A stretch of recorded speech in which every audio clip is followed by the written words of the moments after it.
Visual perception is the ability to interpret the surrounding environment by processing information that is contained in visible light. The resulting perception is also known as eyesight, sight, or vision. The various physiological components involved in vision are referred to collectively as the visual system, and are the focus of much research in psychology, cognitive science, neuroscience, and molecular biology, collectively referred to as vision science. Visual system. The visual system in humans and animals allows individuals to assimilate information from their surroundings. The act of seeing starts when the lens of the eye focuses an image of its surroundings onto a light-sensitive membrane in the back of the eye, called the retina. The retina is actually part of the brain that is isolated to serve as a transducer for the conversion of patterns of light into neuronal signals. The lens of the eye focuses light on the photoreceptive cells of the retina, which detect the photons of light and respond by producing neural impulses. These signals are processed in a hierarchical fashion by different parts of the brain, from the retina upstream to central ganglia in the brain. Note that up until now much of the above paragraph could apply to octopi, mollusks, worms, insects and things more primitive. Anything with a more concentrated nervous system and better eyes than say a jellyfish. However, the following applies to mammals generally and birds. The retina in these more complex animals sends fibers to the lateral geniculate nucleus, to the primary and secondary visual cortex of the brain. Signals from the retina can also travel directly from the retina to the superior colliculus. The perception of objects and the totality of the visual scene is accomplished by the visual association cortex. The visual association cortex combines all sensory information perceived by the striate cortex, which contains thousands of modules that are part of the modular neural networks. The neurons in the striate cortex send axons to the extrastriate cortex, a region in the visual association cortex that surrounds the striate cortex. Study. The major problem in visual perception is that what people see is not simply a translation of retinal stimuli. Thus people interested in perception have long struggled to explain what visual processing does to create what is actually seen. Early studies. There were two major ancient Greek schools, providing a primitive explanation of how vision is carried out in the body. The first was the emission theory, which maintained that vision occurs when rays emanate from the eyes and are intercepted by visual objects. If an object was seen directly, it was by means of rays coming out of the eyes and again falling on the object. A refracted image was, however, seen by means of rays as well, which came out of the eyes, traversed through the air, and after refraction, fell on the visible object, which was sighted as the result of the movement of the rays from the eye. This theory was championed by scholars like Euclid and Ptolemy and their followers. The second school advocated the so-called intromission approach, which sees vision as coming from something entering the eyes representative of the object. With its main propagators Aristotle, Galen and their followers, this theory seems to have some contact with modern theories of what vision really is, but it remained only a speculation lacking any experimental foundation. Both schools of thought relied upon the principle that like is only known by like, and thus upon the notion that the eye was composed of some internal fire, which interacted with the external fire of visible light and made vision possible. Plato makes this assertion in his dialogue Timaeus, as does Aristotle, in his De Sensu. Alhazen carried out many investigations and experiments on visual perception, extended the work of Ptolemy on binocular vision, and commented on the anatomical works of Galen. Leonardo da Vinci is believed to be the first to recognize the special optical qualities of the eye. He wrote The Function of the Human Eye. Was described by a large number of authors in a certain way. But I found it to be completely different. His main experimental finding was that there is only a distinct and clear vision at the line of sight, the optical line that ends at the fovea. Although he did not use these words literally, he actually is the father of the modern distinction between foveal and peripheral vision. Unconscious inference. Hermann von Helmholtz is often credited with the first study of visual perception in modern times. Helmholtz examined the human eye and concluded that it was, optically, rather poor. The poor quality information gathered via the eye seemed to him to make vision impossible. He therefore concluded that vision could only be the result of some form of unconscious inferences, a matter of making assumptions and conclusions from incomplete data, based on previous experiences. Inference requires prior experience of the world. Examples of well-known assumptions, based on visual experience, are: light comes from above, objects are normally not viewed from below, faces are seen upright. Closer objects can block the view of more distant objects, but not vice versa. Figures tend to have convex borders. The study of visual illusions has yielded much insight into what sort of assumptions the visual system makes.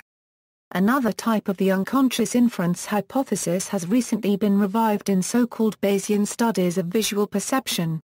Proponents of this approach consider that the visual system performs some form of Bayesian inference to derive a perception from sensory data.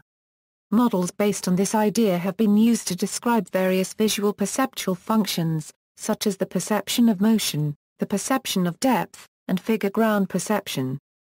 The wholly empirical theory of perception is a related and newer approach that rationalizes visual perception without explicitly invoking Bayesian formalisms.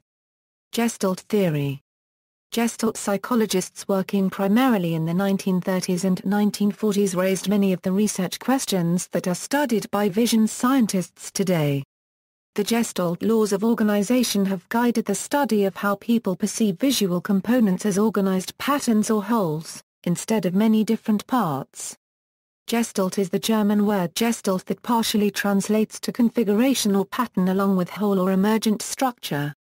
According to this theory, there are 6 main factors that determine how the visual system automatically groups elements into patterns: proximity, similarity, closure, symmetry, common fate, and continuity.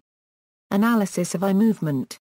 During the 1960s, technical development permitted the continuous registration of eye movement during reading and picture viewing and later in visual problem solving and when headset cameras became available, also during driving. The picture to the left shows what may happen during the first 2 seconds of visual inspection. While the background is out of focus, representing the peripheral vision, the first eye movement goes to the boots of the man. The following fixations jump from face to face. They might even permit comparisons between faces. It may be concluded that the icon face is a very attractive search icon within the peripheral field of vision. The foveal vision adds detailed information to the peripheral first impression. It can also be noted that there are 3 different types of eye movements: vergence movements, saccadic movements and pursuit movements. Vergence movements involve the cooperation of both eyes to allow for an image to fall on the same area of both retinas.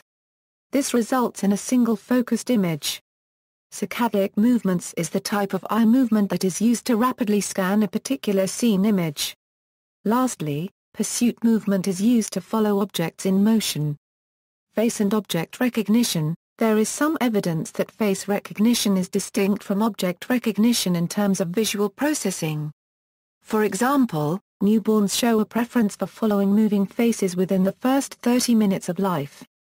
However, some studies have shown that visual processing of complex non-face shapes happens in the same area of the brain as facial recognition.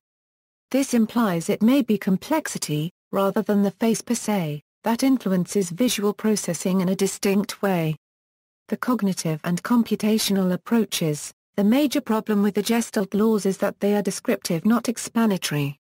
For example, one cannot explain how humans see continuous contours by simply stating that the brain prefers good continuity.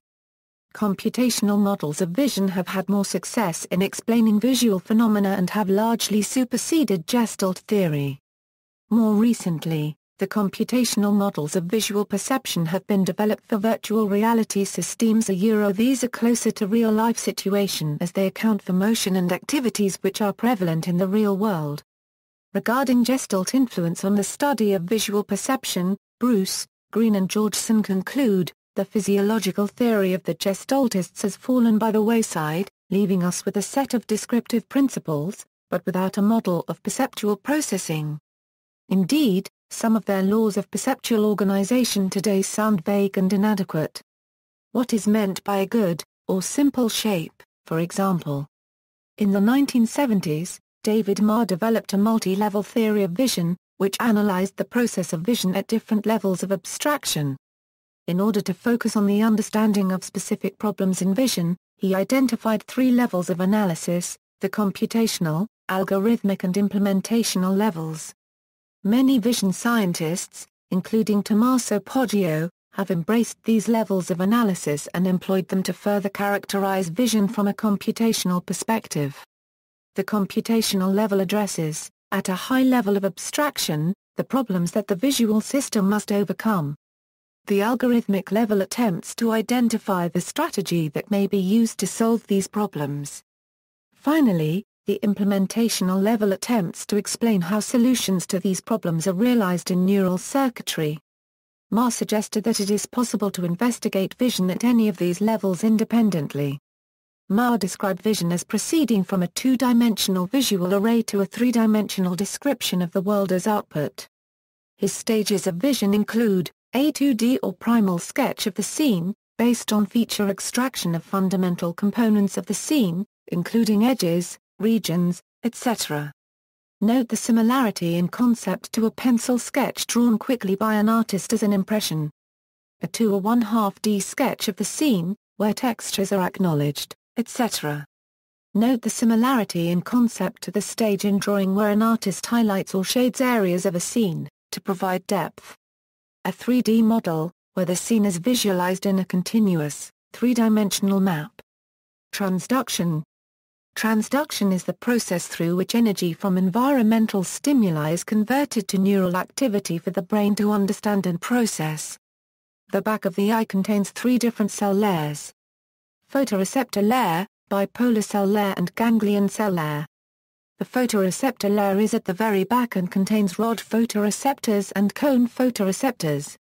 Cones are responsible for color perception. There are 3 different cones: red, green and blue. Photoreceptors contain within them a special chemical called a photopigment, which are embedded in the membrane of the lamellae. A single human rod contains approximately 10 million of them. The photopigment molecules consist of 2 parts: an opsin and retinol. There are 3 specific photopigments that respond to specific wavelengths of light.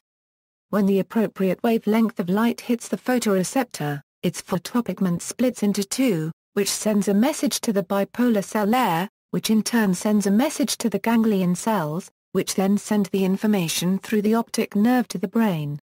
If the appropriate photopigment is not in the proper photoreceptor, a condition called color vision deficiency will occur.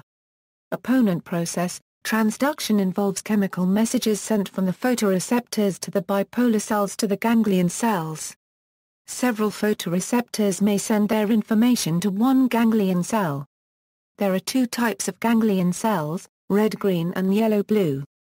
These neuron cells consistently fire even when not stimulated. The brain interprets different colors when the rate of firing of these neurons alters. Red light stimulates the red cone, which in turn stimulates the red-green ganglion cell. Likewise, green light stimulates the green cone, which stimulates the red-green ganglion cell, and blue light stimulates the blue cone, which stimulates the yellow-blue ganglion cell. The rate of firing of the ganglion cells is increased when it is signaled by one cone and decreased when it is signaled by the other cone.